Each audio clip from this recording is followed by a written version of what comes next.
হালিশহর থানা ২৪ ও ২৫ নং ওয়ার্ড যুবদলের যৌথ উদ্যোগে সন্ত্রাস ও চাঁদাবাজদের বিরুদ্ধে বিক্ষোভ মিছিল অনুষ্ঠিত হয়েছে। শুক্রবার বিকেলে অসংখ্য নেতাকর্মী বিক্ষোভ মিছিলে অংশ নেন। মিছিলটি হালিশহর ঈদগাহ মুন্সিপাড়া জামে মসজিদ মাঠ প্রাঙ্গণ থেকে ঈদগাহ বরফকল রমনা আবাসিক রঙ্গিপাড়া মাছবাজার হয়ে কানাইয়ের চায়ের দোকানে এসে শেষ হয়।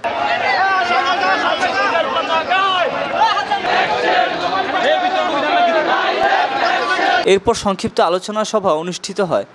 এতে প্রধান অতিথির বক্তব্য রাখেন হালিশহর থানা যুবদলের সাবেক সিনিয়র যুগ্ম আহ্বায়ক সাজ্জাদ আহমেদ সাদ্দাম।